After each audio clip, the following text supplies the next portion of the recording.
One of the greatest and most famous catastrophes in human history is certainly the sinking of the Titanic, which at the time was the largest passenger ship in the world. According to the official version, the Titanic was supposed to sail to New York on its first voyage, since it sailed from the port of Southampton in England on April 12, 1912. But just 2 days later, on Sunday, April 14th at 11:40 p.m., it hit an iceberg in the North Atlantic, damaging the right side of the hull and water breaking into the ship. 2 hours and 40 minutes later, the Titanic sank. The total number of passengers and crew members was 2,208, and between 1,502 and 1,523 people were killed. This is a place story, and everyone believed in it. So, even movies and series were made based on it.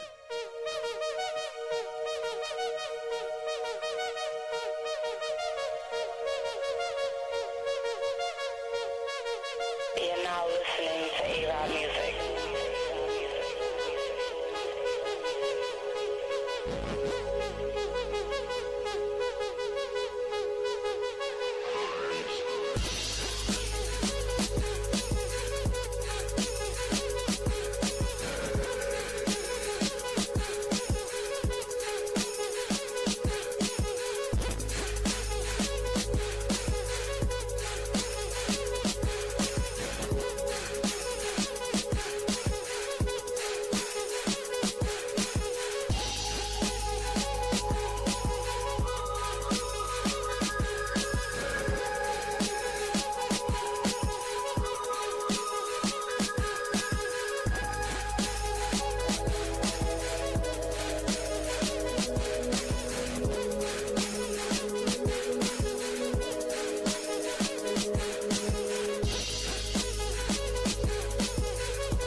One of the theories, perhaps the most realistic, is that the Rothschilds, otherwise bankers, were one of the richest families advocating for the New World Order, wars, famine, and generally things to profit from.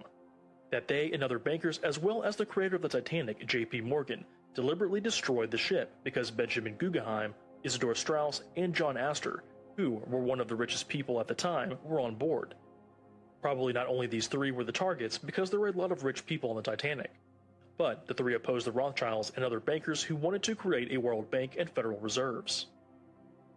The official definition of the World Bank is to represent an international organization established to assist countries in progress and development. However, it is an organization of the big and rich with the aim of bringing under control the economies of all the independent countries that have no debt. Through false promises of the same progress, it is also for the purpose of the New World Order. The Federal Reserve is a kind of treasury, where America's money lies, and which enables the economic stability of that country. By the way, the Federal Reserve was formed the year after the Titanic sank. It can be said that this is enough to claim, but there are more strange events. In 1898, Morgan Robertson wrote a book called The Destruction of the Titan, the theme of which was about a luxury ship that acted as if it could not sink. The ship also went across the North Atlantic in April and hit an iceberg, where most people died due to the lack of lifeboats. It is interesting that this book was published 14 years before the Titanic crash, and it is strange that the author of this book was poisoned a few years after the crash. The question remains, did they get the idea in Robertson's book how to kill who opposed the idea of the Federal Reserve? Also, Robertson's ship from the book was called the Titan. Another fact is that the founder of the Titanic, J.P. Morgan, was supposed to go on the voyage of the ship, but at the last minute he canceled the voyage. Also, his friend Milton Hershey canceled the voyage at the last moment. Interestingly, there were no red rockets on board that signaled a rescue call, but only white rockets on board that indicated that everything was fine. The Titanic was the first ship at the time that could electromagnetically close decks, so they could close people who were below it. There's also the theory that the Olympic ship sank, not the Titanic, because they looked a lot like each other. Allegedly, the Olympic collided with a naval ship a year earlier, where it suffered huge damage. The owners could not get enough money from the insurance to cover the costs, so they allegedly came up with this hellish plan. However, many remains from the ship that are not characteristic of the Olympic have been found, which confirm that it is Titanic.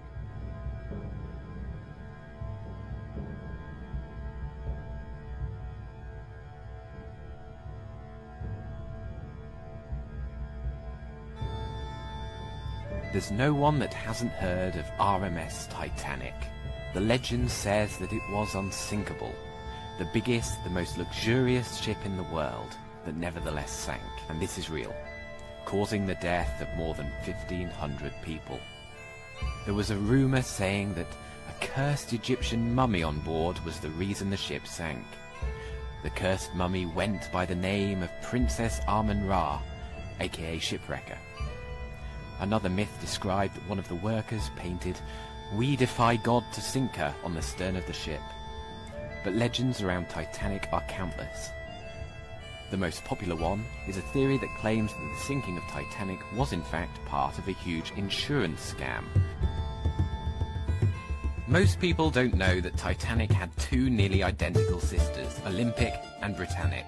According to this theory, the ship's operator and owner, White Star Line, tried to use the extreme similarity of Titanic and Olympic to fool the world, fool the passengers, fool the insurance company to claim a large sum of money. But is this even possible? Take a look. If you examine this footage from the British Pathy Archive, you'll think you're looking at Titanic. This footage has been used in countless films and documentaries which claim it to be of the legendary ship. But this is actually her older sister, Olympic, whose maiden voyage was in 1911. 1 year before Titanic's. The fact that this footage has been used to represent Titanic shows you how similar these two ships were. So the plan was to swap Titanic with Olympic. Passengers wouldn't have noticed that they were travelling on the sister. Switch the nameplate from Olympic to Titanic, get everyone aboard, make it appear as if the ship has accidentally hit an iceberg, and get everyone off the ship onto a passing vessel, the SS Californian, and then claim the insurance money without losing any lives. But what would have made White Star Line so desperate for money that they would have created such an intricate and fraudulent plan? Apparently, Olympic was not proving to be the cash cow ship of dreams she was meant to be. From the very start, she had electrical problems, and not long after her maiden voyage, she had a serious collision with the Royal Navy ship HMS Hawke. The damage caused by the incident was far more severe than White Star let on, and cost a great deal of money to repair. And because White Star Line's insurance policy didn't cover this eventuality, the costs were all borne by White Star. So the only way the company could make any more money out of Olympic was to sink her, having first changed her name to Titanic, which was heavily insured. So Titanic could thereafter be passed off as Olympic and carry passengers to and fro across the Atlantic without any technical problems and to great profit for decades to come. The Olympic, or possibly Titanic, would continue operating for a further 23 years before eventually being scrapped in 1935. Unfortunately, it seems that nothing went according to that plan, because 1,500 people lost their lives when the Californian failed to respond to Titanic's distress signals, and the White Star Line ended up paying out millions in compensation claims. But do we know this for a fact? Is this theory a real possibility? Is there enough evidence to dismantle it? Which ship is the one resting at the bottom of the sea? The lucky priest, Francis Brown, was the one that told the captain to sink the ship. Yes, that's Wasn't he the lucky priest that got off when he's they went the lucky back priest to? that got off. I mean, exactly. That's he right. got off the ship and he gave instructions to the captain to Yes. sink the Titanic. And why did they sink the Titanic, Lenny? Because three of the richest and most important men in the world, Guggenheim, Strauss, and who's head of the Macy's department store, and John Jacob Astor, the wealthiest man in the world, blocked the Vatican Bank's takeover of the American banking system. Those three men were worth $500 million At the time. and that would have been like billions and billions in this era. I mean, They were so wealthy. So their families were wiped out, basically, on that ship. Yeah, the J.P. Morgan, as it says in the book, Bill Hughes's book, J.P. Morgan was ordered, and is substantiated by other writers, Eric Phelps, etc. J.P. Morgan was ordered by the Jesuits to build the Titanic. This unsinkable ship would serve as the death ship for those who opposed the Jesuit plan for a Federal Reserve System. So, and of course, Eustace Mullins, we had an interview. Sherman and I did a number of shows with him, and of course he was a student of Ezra Pound's, and Pound was thrown in jail by the Warburg family because he knew that the Fed was a private bank and not owned by the people. So they threw him in jail. They wouldn't let him speak to a lawyer. Well, you know, it's all out in the open now, but there's no money left anyway, so they just keep printing more, don't they, those families? I mean, it's called a Federal Reserve note. Really is here, the new Assyrians. It's absolutely here, isn't it? We're watching the making of a new Assyria in Europe, and a new modernized Assyria decked with dictators and a Caesar, and a modernized Babylon is also being constructed right before our eyes, and that's why all that money is going to Baghdad, and all that money is going into the war effort. They're rebuilding Baghdad now. Well, the Babylon and the Pergamum. It's in Berlin in the Pergamon Museum, and they've reconstructed the gates, and basically all of Babylon. Now, I mean, most of the walls. Those gates back to Babylon? They probably will move them back, but they're rebuilding it now. And I do recall that several months ago I stated that it was being built off-site.